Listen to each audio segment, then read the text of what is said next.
usar ele poderosamente, meu Deus, essa noite como canal para abençoar as nossas vidas, e que o Senhor possa, Pai, conduzi-lo de volta para a sua cidade, debaixo das tuas asas, protegendo, livrando, guardando, frutificando, multiplicando para as tuas bênçãos sobre a vida dele. Assim, Senhor Jesus, nós oramos a Ti, te agradecemos, e quem crê, diga amém. Glória a Deus.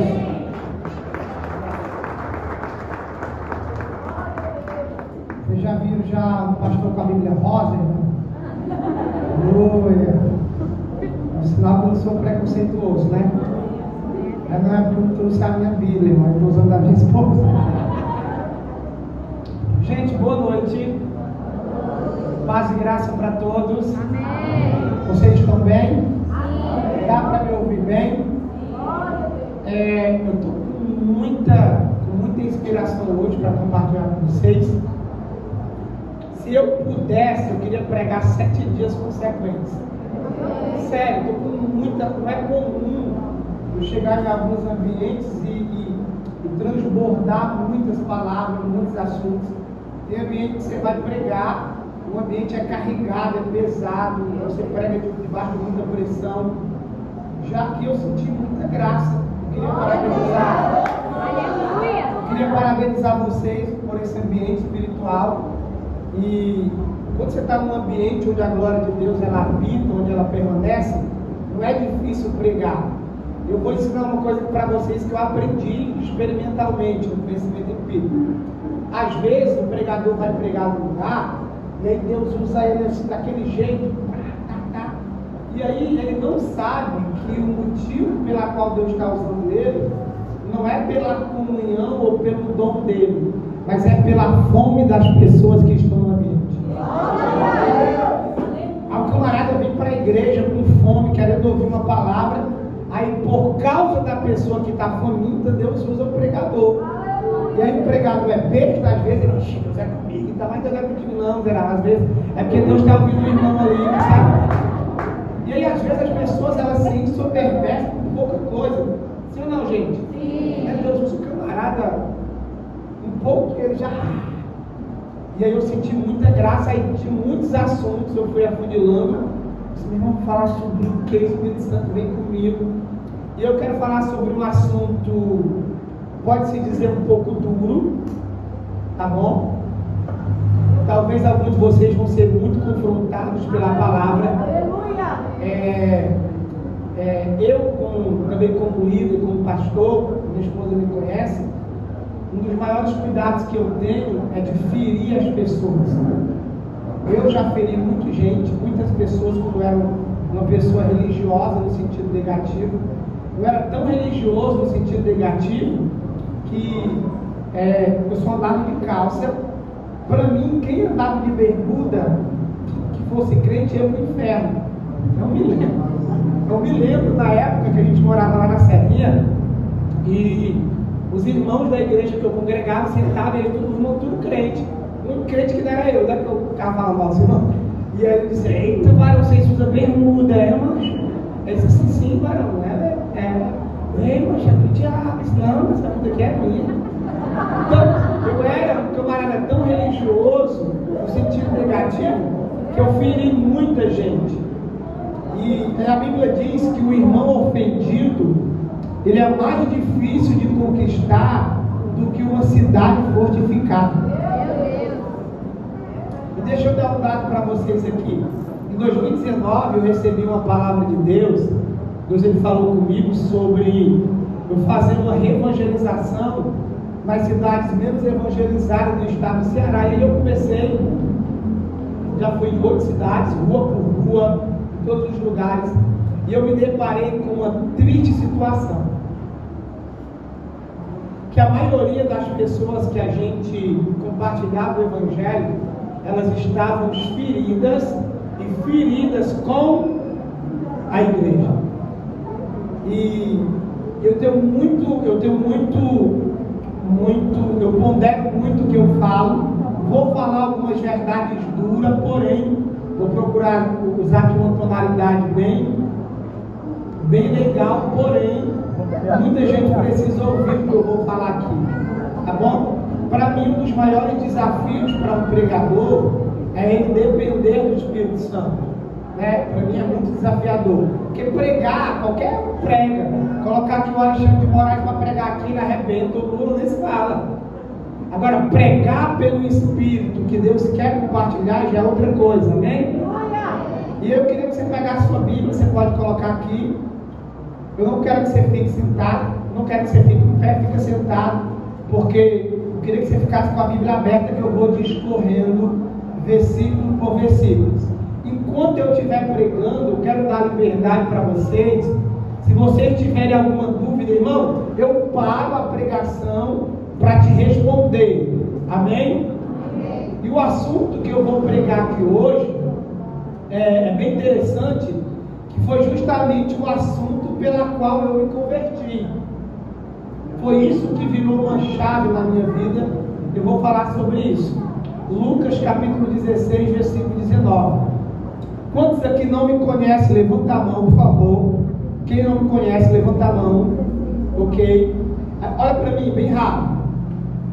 Quando Jesus me converteu, eu particularmente tive uma infância boa, né? Eu morei na cidade de Marco, alguns quilômetros aqui na minha adolescência, na minha infância. Morei aqui em Itapipoca, eu acho que um ano. Quando eu era criança, eu tinha uns 10 a 11 anos. E depois que meu pai morreu, a gente foi para a cidade de Fortaleza. E isso está embutido no que eu vou pregar, tá, gente? Então, aquele menino tranquilo, aquele menino legal, era um menino honesto, né? E aí eu fui morar em Fortaleza, né? Vocês sabem que quando um pai morre, automaticamente a estrutura da casa é abalada, sim ou não? Quem perdeu o pai aqui na adolescência ou na infância sofreu muito. É tanto que hoje eu procuro ser muito presente com os meus filhos, porque foi muito ruim quando meu pai morreu com 10 anos. Me fez muita falta. E por conta disso, a minha mãe era pirata, bebia, fazia um monte de coisa errada. A gente foi morar em Fortaleza. E a gente começou a passar necessidade. E aí, com 12 anos de idade, eu comecei a trabalhar, engraxar sapatos e tal. Quem conhece a esquina do Baião lá da Aerolândia? Não, alguém aqui conhece. Esquina do Baião, uma churrascaria muito conhecida.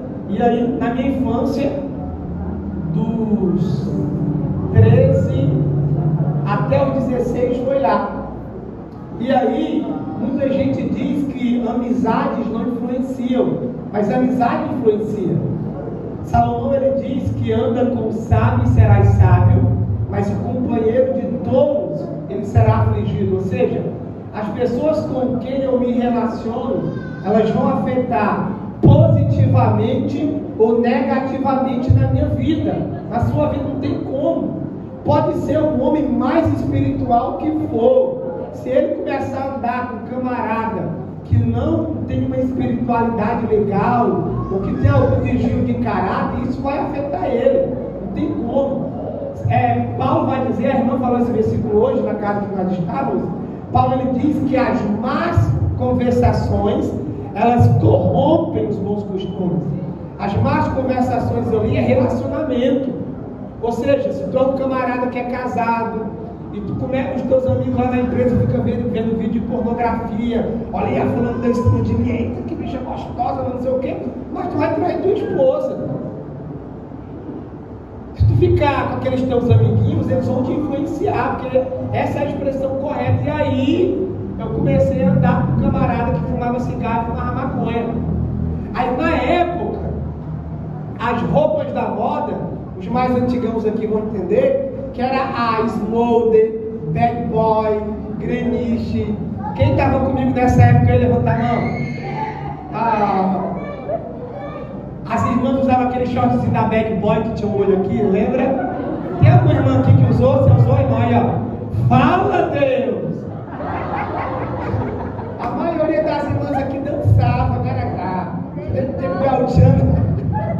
Jesus só salva quem não presta, né, gente? Meu Deus do céu. E aí, eu comecei a andar com os camaradas que eram da vida errada. E aí, eu sempre fui medroso para a questão de namoro. Não sei se é porque era do interior. Tipo, as meninas queriam, apesar de eu não era muito das meninas que se atraíam por mim, porque eu era feio. E também eu era medroso, eu não era aquele cara atraente. E aí, eu era filho de uma namorada. E aí eu vi que os bandidos, os caras que eram do crime, tudo conseguiam namorar. E eu não, eu tinha bem isso, macho. Já que arrumação é essa? Deus. Aí eu falei, meu irmão, eu vou comprar essas roupas aí. Só que como eu trabalhava engraxando sapato, depois eu comecei a vigiar carro, eu ajudava a minha mãe, então não dava para comprar roupa de marca, porque na época era cara. Era tipo da Kenner e tal. Aí eu conheci um cara, aí eu disse assim, irmão, vou assaltar. Eu vou roubar. Imagina. Aí esse camarada, inclusive, ele morreu no crime. Só para vocês terem noção, eu contei os colegas que eram da minha época que morreram. Eu comecei a anotar no papel, fulano, não, mais de 300 morreram, acredita? Os que não morreram, ou se converteram, ou se tornaram cidadãos. Pessoas de bem começaram a trabalhar e tal. E aí eu comecei a fumar maconha, com 16 anos eu fiz o primeiro assalto. Na época, a gente assaltamos uma bolsa no sinal e tal. Era muito comum ali na Raul Barbosa, quando o sinal ficava longo, os meninos chegavam armados. E aí eu comecei a assaltar, e eu comecei a andar com pessoas perigosas e tal. E isso resultou em várias prisões, né? Eu comecei a passar em vários jornais. Na época, era o 90, do Mão Branca. A Isa Cidade me entrevistou umas 2 a 3 vezes. Quem lembra da Isa Cidade? Aquele magrão, esqueci o nome dele, cara. O Nilson Fagata, meu irmão. Aquele bigodão, o Giovanni. Eu passei no Barra Pesada, 190, Jornal 22, o Comando 22, Jornal do 10, porque eu tive a infelicidade de assaltar pessoas da alta sociedade, era promotor, juízes, pessoal. E aí, resumindo, para eu começar a pregar, nesse processo de idas e vindas para a prisão, cara, é incrível. Quando Deus tem uma obra na vida de alguém, Deus vai usar pessoas em qualquer lugar, em qualquer ambiente para despertar você. E as pessoas que Deus mais usa é da nossa família, a tia, a mãe, a avó, o primo, o João. Aí quando você começa a desprezar, Deus vai começar a usar pessoas de fora. E aí eu me lembro que eu fui preso 7 vezes. Fui preso na minha penúltima prisão. Eu saí um dia, no outro dia eu estava fazendo assalto. Acho que era um demônio também que tinha. Meu Deus. Aí, na minha penúltima prisão, a gente fizemos um assalto. E a gente assaltou uma pessoa muito rica. E a fuga, a gente foi lá para o Parque do Cocó. Aquele Parque do Cocó ali no Guatemi, onde tem aqueles matos. E nesse dia, e semana antes, eu tinha sofrido alguns atentados da polícia, do Cotan, do GAT, troca de bala, essas coisas. E eu senti que a morte estava chegando perto de mim e eu sentia que eu ia morrer. É tanto que eu estava preparado já psicologicamente. Não, qualquer hora eu vou morrer. Na minha mente eu sentia isso. E aí a gente empreendeu fuga lá pro Parque do Cocó. Aí veio o helicóptero. O helicóptero veio, e a gente com as bolsas, com os ouros, as armas e tal. E aí o helicóptero vinha, e eu não sei se vocês sabem, mas quando o helicóptero, da medida que ele vai baixando, se tiver mato, os matos se abrem. Então dificilmente a pessoa vai se esconder no helicóptero, principalmente se for de dia, porque ele vai descendo, os matos vão se abrindo. E aí tinha aquele policial com aqueles óculos, uma bichona na mão assim, não sei se era um fuzil, eu disse, eu vou morrer. Aí eu comecei a fazer um sinal lá, né? Sinal fazer católico. E aí eu percebi que ele estava me vendo na minha mente. E como não tinha onde se esconder, tinha umas árvores com tocos grandes. Eu me deitei, me enfiei para dentro de um toco, ficava só respirando. Eu disse assim, Senhor, dá mais uma chance aí, Senhor. Eu sei que eu estou dando trabalho, sou um cara ruim, estou assaltando aí um bocado de gente. O pessoal passa o mês todinho. Hoje eu tenho assim, uma dificuldade com ladrão, né? Imagina, né? Pouco, né, irmão? E aí, cara, eu vou ter que ser preso, né, irmão? Aleluia. E aí eu disse assim, Deus, eu sei que eu estou fazendo muita coisa errada. Mas eu te prometo, se tu me livrar dessa, Senhor, eu te prometo que eu vou passar 2 meses sem assaltar. Por favor, me livra dessa. Eu não prometi que eu ia parar de roubar, porque eu era bandido, irmão. Podia dizer que, entende? Não, na hora que o helicóptero ele vinha, ficava em cima de mim. Na época o seu pai ficava, acho que era 5 minutos. Depois ele tem que ir para voltar. E aí, quando eu fiz a oração de coração, aí o helicóptero foi embora. Aí eu disse assim na época, eita, compadre, ei meu Deus, me ouviu, compadre, tá? Aí eu saí todo sujo de lama, aí olhando, e fui embora. 2 dias depois, o irmão chegou até mim. E o irmão começou a pregar para mim, falar do amor de Deus, aquela palavra entrando, e aí uma mulher que é minha ex-sogra, namorava comigo, ela chegou e me chamou e disse assim, tá bom, irmão, tá bom, a miserável, o irmão é a miserável pedindo que Deus essa irmã. E o irmão falou tal que Deus tinha na minha vida, o irmão nem me conhecia, né? E aí depois ela teve que pregar para mim, essa irmã hoje é convertida. Ele saiu, eu disse assim, que nada, pai, eu vou roubar, e demoniado, não tinha dinheiro, mas estava querendo roubar. Aí eu fui preso. Aí eu disse, eita, compadre, e agora? Aí fui para a CPPL 1. Na CPPL 1 eu comecei a ler a Bíblia. Quando eu comecei a ler a Bíblia, esse dia eu estava lendo em Apocalipse, falei isso aqui para os irmãos, eu comecei a me arrepiar todo. Quando eu comecei a me arrepiar todo, eu olhei o pivetão lá, que era o Rafael, e disse assim, ei, pivete, ei, mano, é verdade que os crentes dizem? Ele disse assim, o que, pivete? Ei, mano, os crentes dizem, se o cara morrer sem se arrepender, sem aceitar Jesus, o cara vai pro inferno. Ele olhou para ele e disse, ei, pivete, é verdade, ó, mano. Aí eu olhei para ele e disse assim, ei, mano, como é que tu sabe? Ele disse assim, ei, mano, eu sou desviado, mano. Eu sou desviado da igreja, mano. Eu era crente. Eu era. Aí eu disse assim, ei, Betão, e o inferno existe? Aí ele começou a falar sobre o inferno. E aí pronto, eu vou falar sobre o inferno hoje. Olha para mim. Desde quando a igreja de Jesus foi fundada, desde a época de Atos até hoje, por onde ela passou por 3 estágios. Quantos estágios? Primeiro, o estágio do avivamento, que é quando as pessoas recebem o evangelho, a palavra. Segundo, o estágio da frieza espiritual, que é quando muitos vão desanimando, enfraquecendo e por fim se desviam, e pela apostasia espiritual. A Inglaterra, ela foi palco de um dos maiores avivamentos. Haja vista que Charles Spurgeon, George Whitefield, John Wesley e dentre muitos outros evangelistas vieram da Inglaterra.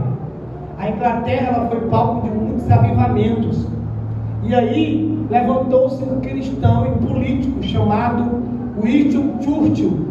Ele era um cristão da Inglaterra e ele falou algo interessante que chamou a minha atenção. O Winston Churchill, ele começou a escrever e compartilhar com os irmãos da Inglaterra e da Europa. Ele disse que uma das causas porque a Europa estava vivendo um tempo de frieza e um tempo de apostasia era porque os pregadores da época, eles deixaram de pregar sobre o inferno e sobre a eternidade. E isso despertou algo em mim. Eu disse, cara, mas isso é verdade. Porque quando eu estava na prisão, o meu medo era de ir para o inferno, irmão. Hoje eu não tenho mais medo do inferno. Hoje eu quero morrer para ir para a eternidade. Mas muitas pessoas, elas perderam essa realidade. Irmão, só para você ter uma noção, a palavra inferno, ela aparece 65 vezes na Bíblia. Só no Novo Testamento ela aparece 10 vezes. A palavra tormento do inferno, só no Novo Testamento ela aparece 126 vezes. Quando eu comecei a estudar sobre o inferno, que no grego e no hebraico fala de um lugar, de um lixão, onde eram queimadas as coisas 24 horas, dia e noite, Jesus ele usou a parábola. O que é uma parábola? Jesus usava uma parábola que é uma comparação terrena para falar de uma realidade celestial. E aí quando Jesus começou a falar sobre o inferno, olha para mim, coloca lá, capítulo de número 16, versículo 19. Aleluia. Aí Jesus começa contando, olha só, essa parábola de Lucas, existe 3 personagens, amém, gente? Vai ser rápido a minha pregação. Existem 3 personagens. Primeiro, existe Abraão. Segundo, existe um homem rico. E terceiro, existe Lázaro. Cada pessoa representa alguém. Lázaro aqui, ele representa um pecador arrependido. Alguém que ainda que estivesse no erro, ele ouviu o evangelho, ouviu a palavra e se arrependeu. O homem rico, ele representa um pecador não arrependido. No mundo existe 2 tipos de pecadores. Qual? O pecador que não se arrependeu, e o pecador remido. Qual a diferença de nós para as pessoas que não se arrependeram? A diferença de nós para com alguém dizer assim, não, mas tem diferença. Tem, porque nós somos pecadores remidos. O que é um pecador remido? É um pecador que foi perdoado por Jesus e nós fomos limpos pelo seu sangue. Amém? E por sermos remidos e o nosso arrependimento haver sido genuíno, não tem condenação para nós. Eu precisaria de um seminário de 3 dias para ensinar. Crentes não passarão pelo julgamento do juízo final. Amém? O julgamento do juízo final é para todos aqueles que rejeitaram o Evangelho de Deus. O tribunal que nós cristãos vamos passar é o tribunal de 1 Coríntios 5 e 10, ou 2 Coríntios 5 e 10, que nós vamos comparecer ante o tribunal de Cristo, mas esse julgamento é para recompensa das obras, não é para uma recompensa de condenação ou de ser redimido. Então entenda uma coisa, Jesus ele falou sobre essa realidade, aí ele começa dizendo, ora, havia um homem rico, que se vestia de púrpura e de linho fino, e ele vivia no luxo todos os dias. Diante do seu portão, fora deixado um mendigo chamado Lázaro, coberto de chagas, que ansiava comer o que saía da mesa do rico. Até os cães vinham lamber as feridas. Chegou o dia em que o mendigo morreu, e os anjos o levaram para junto de Abraão, e o rico também foi sepultado. Deixa aqui. Eu comecei a estudar sobre essa parábola como um estudioso das Escrituras. É incrível, porque olha só como nós temos diferença de um pecador normal olha a diferença de um pecador normal para um remido. Quando Lázaro morre, quem foi que levou ele para a eternidade, para o céu? Olha para cá. Os anjos. Eu já vi inúmeros testemunhos de cristãos morrendo e os anjos vindo buscar ele. Nós somos tão privilegiados que quem leva a nossa alma para a eternidade são os anjos. Uau! Mas aí eu te pergunto, e aqui eu começo a pregar, se um justo, quando ele morre, os anjos, no plural, pegam a alma dele e levam para a eternidade, aí eu te pergunto, e quando um pecador não arrependido, uma pessoa que não se arrependeu dos seus pecados, ou uma pessoa que decidiu viver no erro, quando ele morre sem Cristo, pergunta de 1 milhão, quem que vem buscar ele? Olha só, coloca lá outro versículo. No Hades, que é inferno, onde estava sendo, ele estava sendo o quê? Atormentado. A palavra atormentado ou tormento aqui no grego é torturas agudas. O inferno é um lugar, irmão, onde as pessoas, de fato e de verdade, elas serão torturadas de dia e de noite. Ou melhor, elas serão torturadas constantemente, porque ela não tem dia nem noite, né?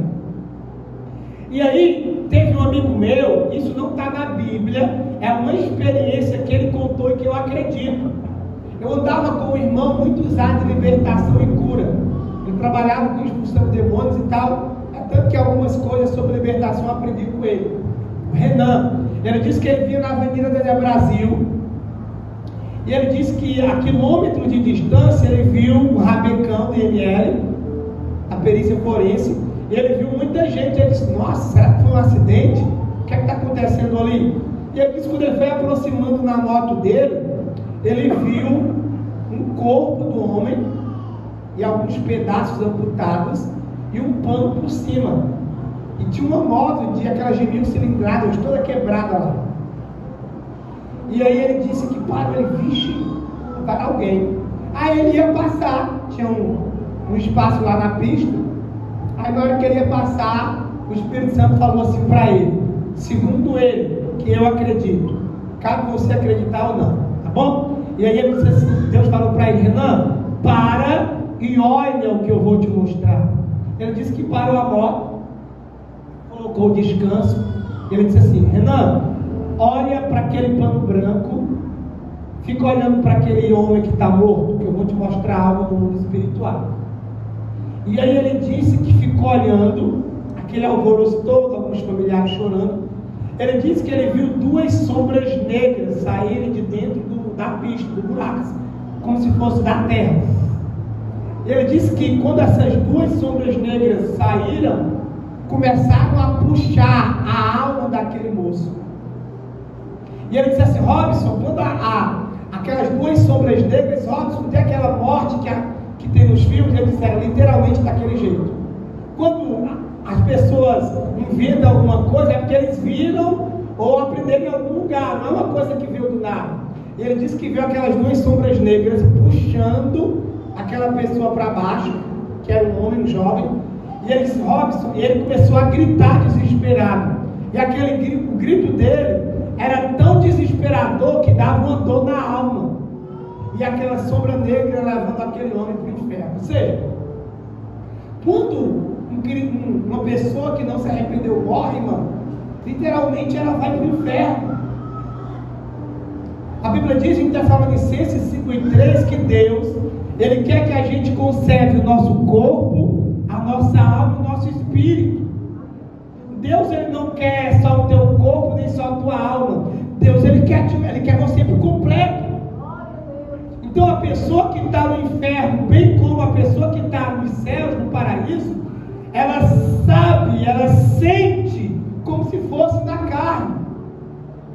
E aí quando o rico morre, que representa um pecador não arrependido, ele começou a ser atormentado. E aí ele ficou desesperado, porque o camarada está bem, numa vida boa.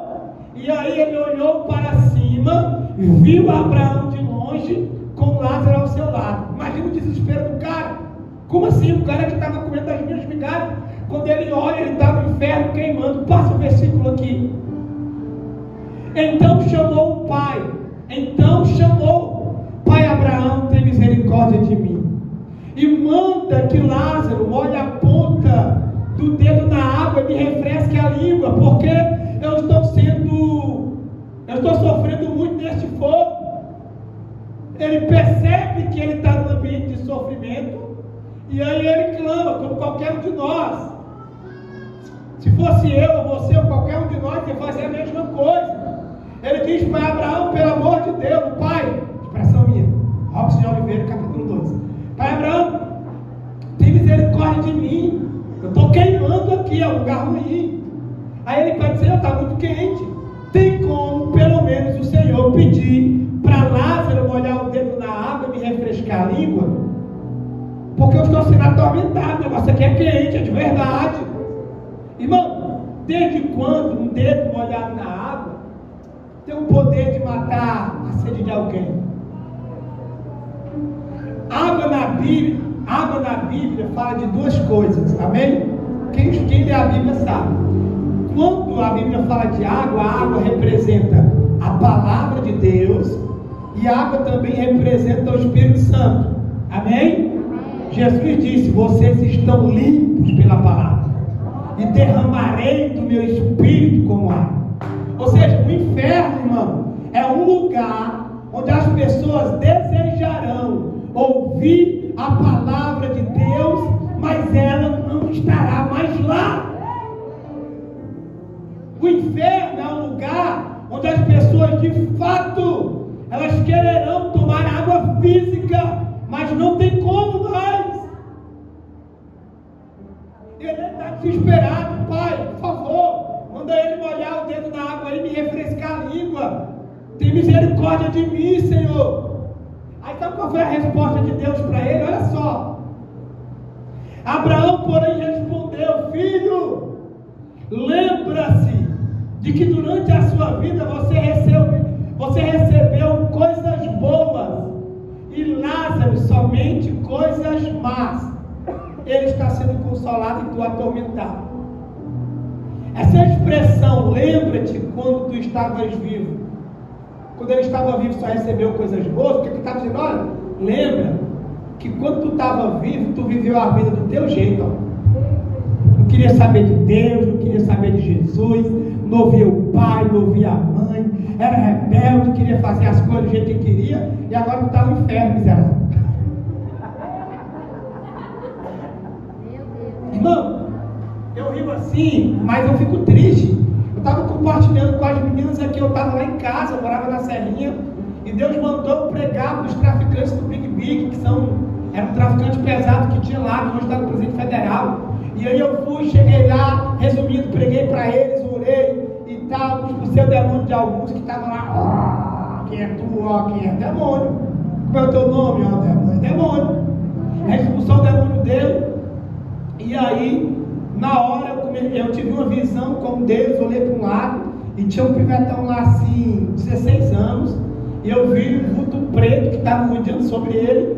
Deus me deu um discernimento que era o espírito de morte que estava querendo matar ele. Deus me disse: ó, você vai morrer hoje.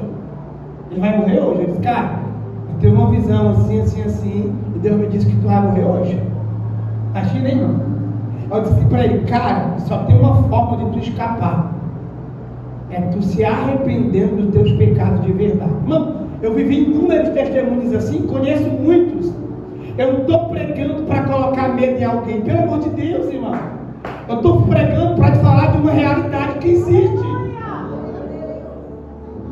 E aí, resumindo, ele vai, mas vem para Deus, mãe. Ele tinha acabado de chegar de Canindé, tinha sido recrutado para vender droga lá em Fortaleza. Eu disse: tu vai querer, Betão, aceitar Jesus e tal, no coração e tal, porque não adianta também, né? Aí disse assim: ó, vai dar certo, irmão.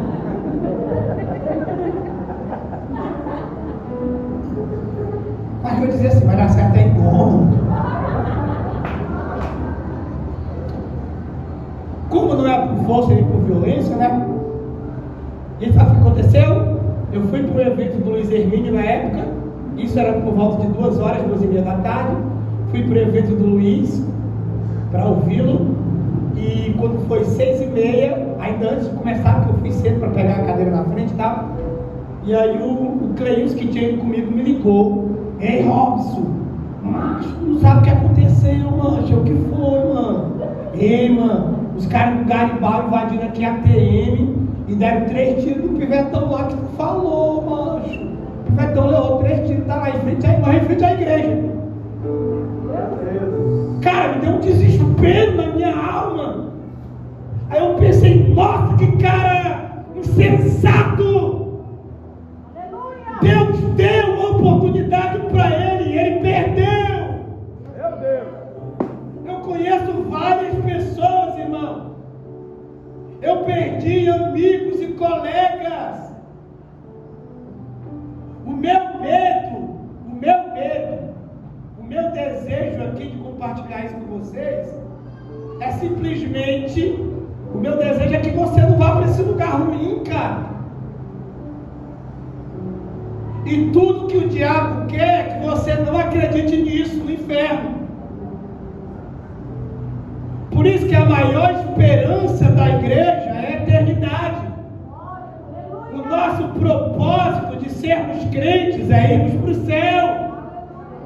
O nosso propósito de renunciar um monte de coisa é ir para a eternidade. Sim ou não, irmão? Louvado seja Deus. Fiquei triste. E nesse mesmo dia, Deus me deu uma visão com todos eles. Eu via um carro parando, abrindo as portas e atirando. Sei, Betão. E Deus me deu uma visão que eu via um carro aí parando, abrindo as portas, e era bala de 12, de pistola. Não, todos eles morreram. Tinha um jovem lá, o cara era bonito, meu irmão, Maxwell. Parecia um ator de novela. Os caras deram um monte de tiro quando ele caiu, deram um tiro de 12 no rosto dele. Arrancou isso aqui. Quando me mostraram a foto, caraca, velho. Não consegui nem dormir, irmão. Se ele tivesse morrido em Cristo, eu estava alegre, mas não. Aí eu fico imaginando a pessoa que está no inferno. Cara, meu irmão, o pastor Júnior pregou para mim, como eu sou vacilão, cara. Aí a irmã me chamou para ir para a igreja, eu fui para vaquejada. Pelo amor de Deus. Isso existe, irmão. Eu não vou dizer o versículo para não abrir, porque senão vai demorar.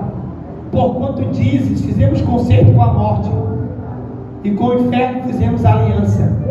Quando passar o dilúvio, o açoite chegará a nós, porque pusemos a mentira por nosso refúgio, e debaixo da falsidade nos escondemos.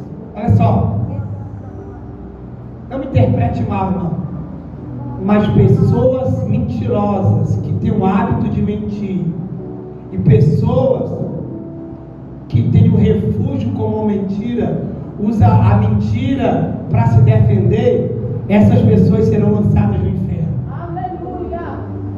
Jesus disse que o diabo é o pai da mentira. Por esse motivo a Bíblia diz que os mentirosos não herdarão o reino de Deus. Você percebeu que tem gente que mente por brincadeira? Virou um hobby mentir, irmão. Cara, isso aqui mete medo em mim. Em Salmos capítulo 9, versículo 17 diz: os ímpios serão lançados no inferno, e todas as nações que se esquecem de Deus.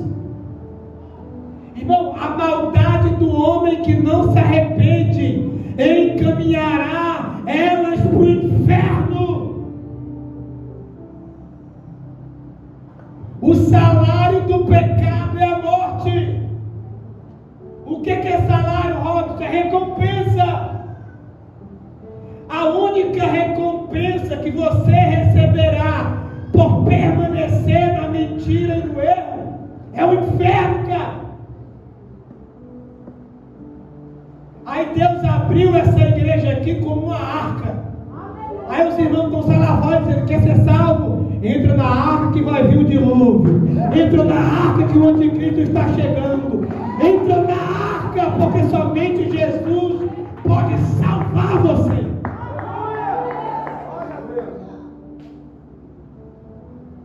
A igreja ainda é a esperança do mundo. Tem pra onde correr, cara.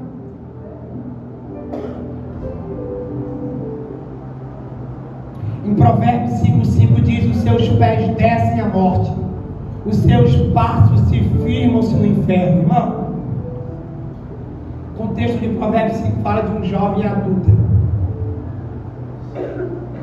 Prostituições e adultérios é uma porta aberta para te levar para o inferno. Sim, Deus sabe que você está traindo a sua esposa. A tua consciência fica pesada. Você fica, cara. Meu Deus. Quando isso for descoberto, velho, o teu casamento está em risco, a tua família está em risco. Mas muito mais em risco está a tua alma. pregando para alguém que está preso no embaraço de uma prostituição, de uma pessoa que tem outro relacionamento também. E sabe o que é que eu aprendi no crime? Mulher dos outros pega sangue. É perigoso. E Deus, Ele te trouxe aqui porque Ele quer tirar você dessa enrascada. Ele quer quebrar os laços que está prendendo você, cara. A prostituição é prazerosa, sim. O pecado é bom, irmão. Se pecar não fosse bom, nós não pecaríamos, sim ou não? Amém, pecadores?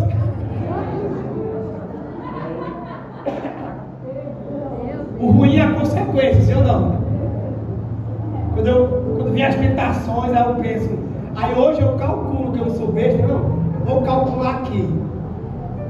O que é prudência? É calcular o impacto da decisão. Mas se eu fizer isso, vai acontecer isso, isso e isso. Se eu morrer, eu vou para o inferno. Não vou nada, velho.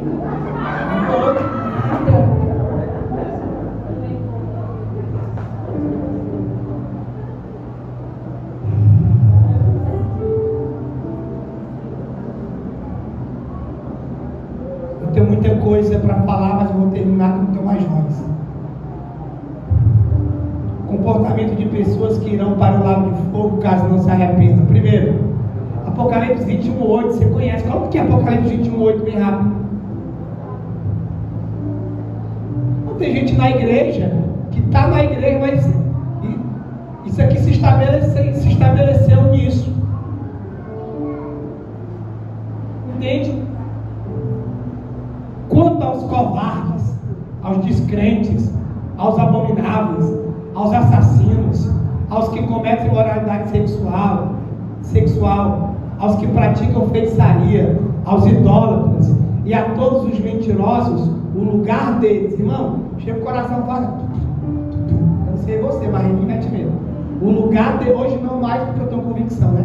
O lugar deles será no lago que arde com fogo e enxofre. Esta é a segunda morte. Olha, quem é os covardes?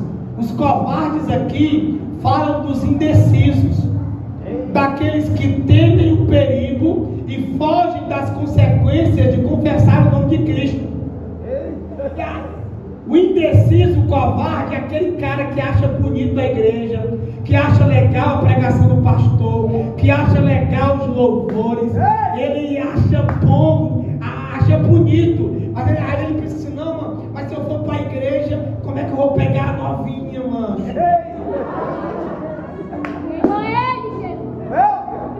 Vou parar de beber cerveja, é? Vou deixar de dar uma carreirinha, ó. Ele fica em cima do muro. O indeciso é aquele que fica em cima do muro. Tu sabe a história do muro? Sabe a história do irmão, o cara que está em cima do muro? O cara chegou e ficou em cima do muro. Aí ele disse, irmão, eu vou para o céu ou para o inferno, vou escolher aqui. Aí ele disse que os anjos do lado do céu, todo mundo ali sentado, conversando, brincando, os anjos tocando harpa. E aí ele olha para o outro lado, Satanás, Zé Pilintra, Nego Gerson, Maria Padilha, tudo sentado, bebendo cerveja, cheirando cocaína, e o diabo de costa. Aí o diabo lá, jogando baralho com o pessoal lá, Satanás. É uma história, irmão, uma simulação, mas é a realidade. E aí, os anjos chamando o cara, vem pra cá, aqui tem pão, aqui tem paz, aqui tem alegria. E aí, quando ele olhava para o lado do inferno, ninguém dava nem moral para ele. E aí ele ficou encucado, ele disse, é isso, anjo. Os anjos aqui chamando eu para ir para a igreja, para ir para o céu, e o diabo aí, ele olhou assim, ô Satanás! O Satanás deu uma curvada assim.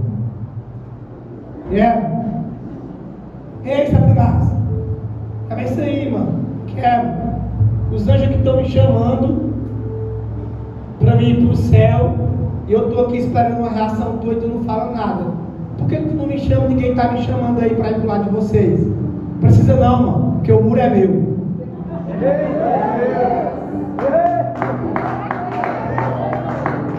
Escute. Os covardes, embora convencidos da verdade, eles preferem não se comprometer, que é levar a sério o Evangelho. Eles têm medo de perder os prazeres deste mundo. Eles têm medo de serem perseguidos. Não têm coragem de assumir que são de Jesus de verdade. E isso não é de hoje, é das antigas, irmão. Em João capítulo 12, versículo 42, a Bíblia diz que muitos dos fariseus e dos sacerdotes creram em Jesus, mas não confessavam. Por quê? Porque eles amavam mais a glória dos homens do que a glória de Deus. Arrepiou? Olha esse versículo aqui, é muito lindo, irmão. Coloca aqui João 12, 42. Oh meu Deus, é muito lindo. Ainda assim, muitos líderes dos judeus creram nele, mas por causa dos fariseus não confessavam a sua fé, com medo de serem expulsos da sinagoga. Porque amaram mais a glória dos homens do que a glória de Deus. Porque de fato, irmão, entregar a vida para Jesus é desafiador, você vai perder muita coisa. É sim. Servir a Jesus traz percas, prejuízos. Pessoas que te amavam não vão te amar mais. Muitos de vocês até acreditam em Jesus, até o admiram, mas temem comprometer-se com Ele e assumir publicamente que querem obedecer. Por quê? Porque muitos de vocês amam mais a glória dos homens do que a glória de Deus.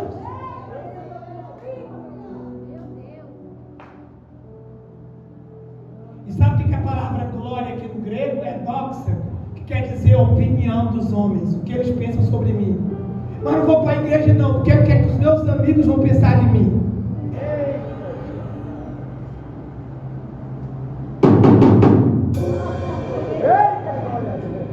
Eu costumo dizer que existe o cristão religioso, existe o religioso e existe o cristão. O religioso, ele serve a Deus pela reputação, o que os homens pensam de mim. O cristão de verdade, ele serve a Deus pela consciência, o que Deus pensa de mim. Não é o homem que vai te salvar, cara, é Deus. Não foi o homem que morreu por você na cruz, foi Cristo Jesus.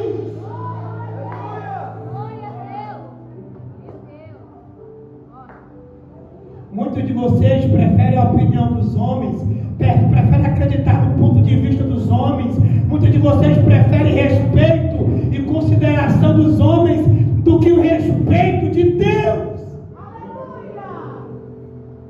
Aí tu acha que lá no dia vem, não, cara.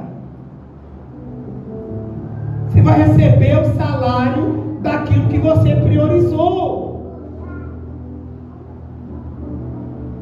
Quem é os incrédulos, Robson? São aqueles que buscam outro caminho para a salvação e rejeitam a oferta gratuita do Evangelho.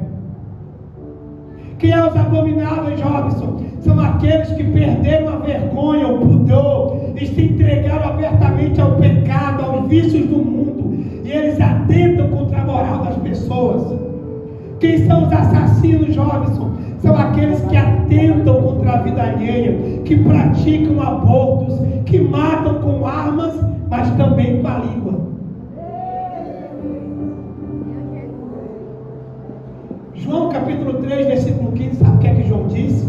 Em verdade vos digo, que aquele que odeia o seu irmão é homicida.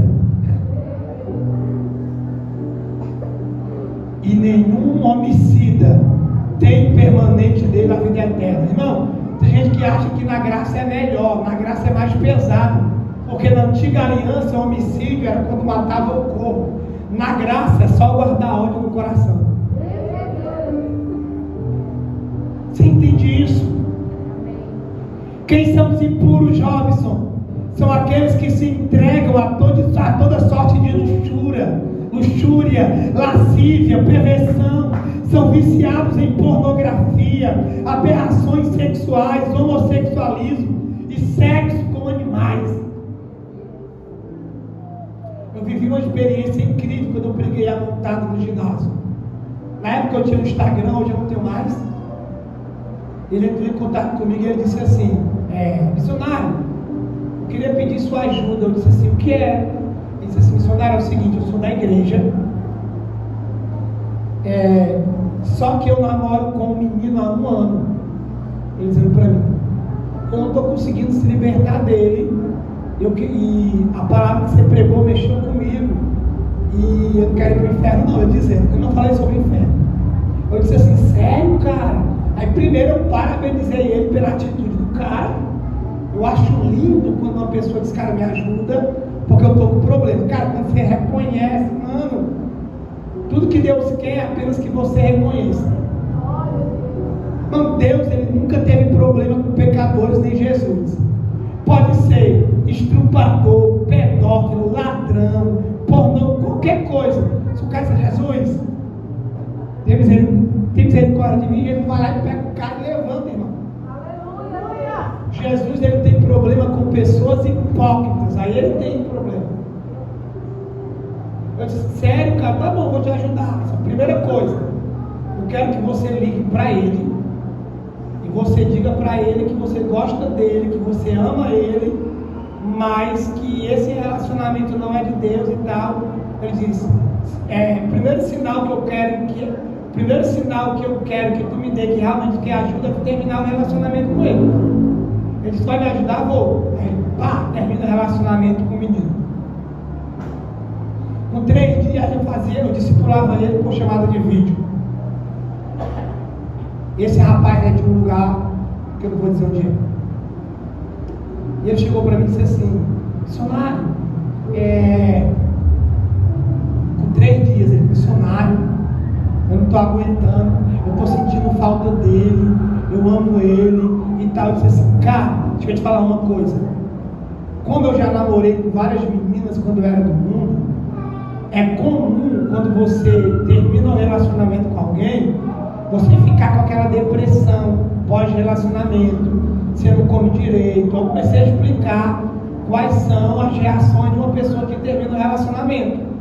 Aí você não sente vontade de dormir, você não dorme direito, você não come direito, você fica pensando nela direto. Pelo menos comigo foi assim, eu dizendo pra ele. Aí você é assim, eu sei, cara, é normal o que tu tá sentindo, porque vocês tinham um relacionamento. Você não era namorado? Você era. Eu disse assim: cara, isso faz parte do processo. Essas dores, elas são comuns no início. E aí, com 1 semana, ele disse: missionário, eu já estou esquecendo o menino. Com 10 dias, ele disse assim: missionário, tu acredita que eu descobri que aquele canalha estava dando em cima da minha amiga? Aí eu entrei, irmão. Eu não disse, macho, que ele não era para ti, macho, que não era de Deus. Me se vergonha, macho. Aí, com medo, ele disse assim: missionário, posso te falar uma coisa? Eu disse: pode. Eu estou orando para Deus colocar uma varão na minha vida. Eu disse assim: já, irmão? Ele: já, eu quero uma varão para mim agora.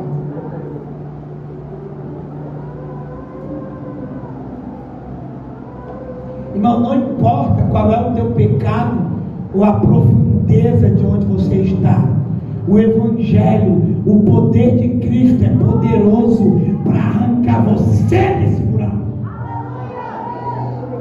Não existe buraco tão grande que a mão de Deus não alcance. Não existe pecado tão pesado que Jesus não te liberte, cara. Tudo que Ele quer é que você se abra e diga: Jesus, eis-me aqui, me ajuda. O problema é fazer disso uma coisa normal. Amém? O problema é fazer disso uma coisa normal. Eu queria chamar o Ministério de Louvor aqui, por favor. Robson, quem são os feiticeiros? São aqueles que vivem na prática da feitiçaria, ocultismo, espiritualismo. São aqueles que invocam os mortos, os demônios e desprezam o Senhor. São aqueles que creem que são dirigidos pelos astros. São aqueles que são viciados em drogas. Quem são os idólatras, Robson? São aqueles que adoram, veneram e se prostram diante dos ídolos e são devotos a eles. Os mentirosos são aqueles que falam e não cumprem, falam uma coisa e fazem outra. São aqueles em que não se pode confiar. A mentira procede do maligno. São aqueles que encobrem os seus erros. Deus coloca para fora dos portões celestiais aqueles que não se arrependeram. Eu queria que você colocasse de pé, por favor. Peço para apagar essas luzes aqui. Eu queria que você apagasse, por favor. Se der, se não der, pode deixar. Essa daqui, ó.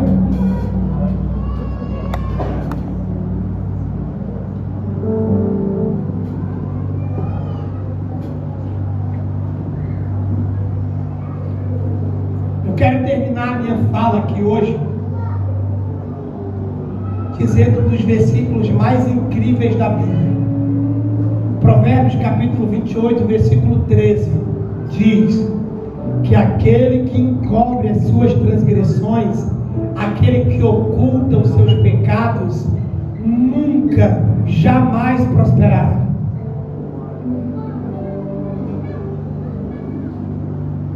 Aí tem só que ter uma vírgula, pá. Mas aquele que as confessa e deixa, alcançará a misericórdia. Irmão, eu estou sentindo um amor, uma misericórdia de Deus. Olha para mim. Existem dois tipos de embaraços na Bíblia. O embaraço que a gente se envolve, que foi justamente o versículo que a mãe do pastor falou hoje, que Paulo diz para Timóteo: o bom soldado, ele não se embaraça com o negócio desta vida, a fim de agradar aquele que o alistou para a guerra. O embaraço fala de prisão. Já o autor aos Hebreus, ele diz assim: desembaraçando-nos de todo o pecado que nos rodeia. Escuta, tem embaraços que é Deus que te tira, mas tem embaraços que é você que tem que sair. Enquanto eu estou pregando aqui, eu vejo Deus quebrando alguns embaraços, irmão.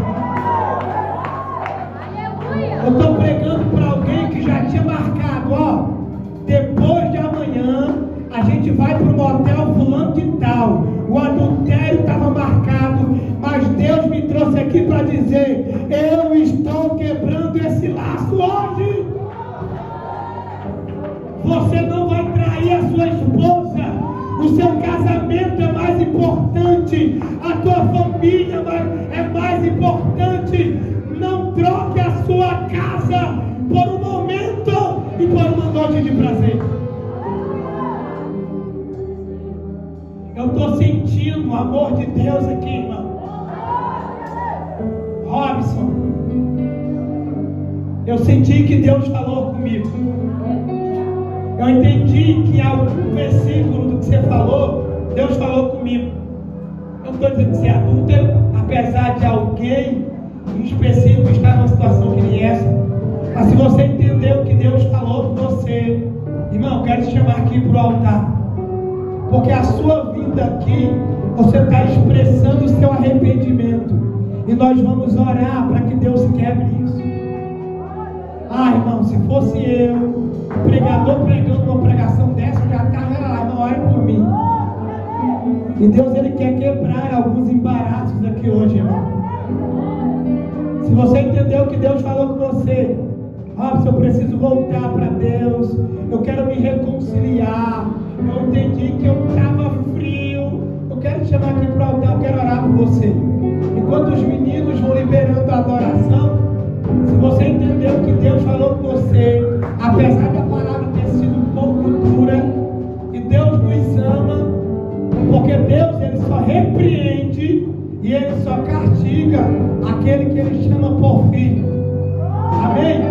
Não, quando Deus corrige alguém, repreende alguém ou castiga, Deus não está mostrando o seu juízo, Ele está mostrando o seu amor. Eu vou repetir, irmão. Quando Deus castiga, repreende ou corrige alguém, Ele não está demonstrando seu ódio, Ele está demonstrando a sua misericórdia. O Senhor está liberando uma graça sobre você nessa noite. Sim, nós liberamos a tua graça, Senhor.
sua vida ao Senhor Jesus. Vem. Já temos aqui algumas pessoas que estão entregando suas vidas para Jesus. 1, 2, 3, 4 pessoas. Mas eu creio que há mais pessoas aqui nesse lugar Você deseja se reconciliar, né? Você ouviu a palavra foi muito clara, a palavra foi muito bem explanada. Eu tenho certeza que conscientemente você compreendeu aquilo que Deus falou ao teu coração nessa noite. Nós não poderíamos deixar de lançar esse convite a você. Já estaremos orando por essas vidas, mas ainda dá tempo você vir, ainda dá tempo. Nós não iremos demorar nesse convite, mas queremos chamar você que ainda não tomou essa decisão, você que ainda não confessou publicamente ao Senhor Jesus como Salvador da sua vida. Vem aqui à frente, nós queremos orar por você. Você que está afastado dos caminhos do Senhor, mas essa noite veio cultuar, essa noite veio ouvir a palavra. Se você deseja nessa noite se reconciliar, renovar a sua aliança com Deus, você também pode vir aqui à frente, que nós também iremos orar pela sua vida. Há mais alguém para Jesus nessa noite? Você pode se dirigir para o altar, enquanto continuaremos aqui adorando ao Senhor. O Espírito Santo está aqui nesse lugar. Eu te convido a fechar os seus olhos e a continuar adorando ao nome do Senhor. Nós vamos adorar ao Senhor Jesus ainda por alguns minutos. O Espírito Santo está trabalhando nesse lugar. Glória a Deus. Continue adorando, continue mergulhando, continue declare: distante de ti, Senhor,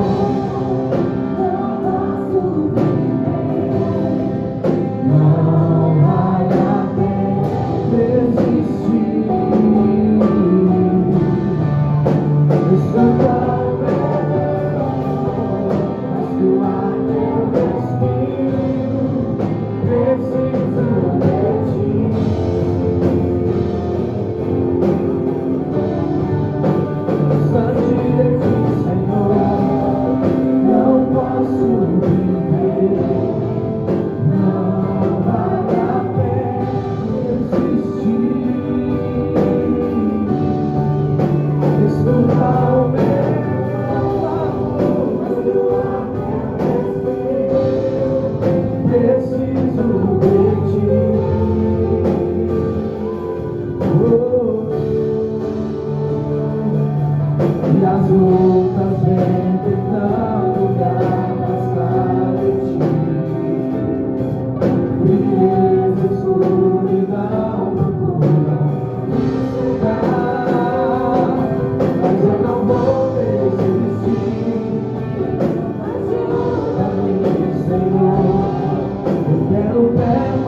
Só a igreja do Senhor.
Deus te conceda uma semana abençoada, uma semana vitoriosa. Ministramos sobre a tua vida uma semana de bênção, de portas abertas, uma semana onde a mão do Senhor irá te guardar, irá te livrar de todo mal. Que o Senhor Jesus abençoe e te guarde. Que o Senhor Jesus faça resplandecer o rosto dele sobre ti e te dê toda a paz. Que o Senhor Jesus abençoe a tua entrada, a tua saída. Que o Senhor abençoe os teus negócios. Que o Senhor abençoe o teu emprego. Que você tenha uma semana abençoada na sua empresa, nas suas vendas, nas suas comissões. Eu ministro uma bênção especial sobre a vida daqueles que precisam de um milagre em suas famílias. Seja uma cura, seja uma salvação, seja uma causa que ainda está presa na justiça. Nós queremos ministrar uma semana de milagres, uma semana de bênçãos para você e para a sua família. Que a graça do Senhor Jesus, o amor do Pai, a comunhão, a consolação do Espírito Santo esteja sobre a tua casa, esteja sobre a tua vida, esteja sobre a tua família. Quem crê, diga amém.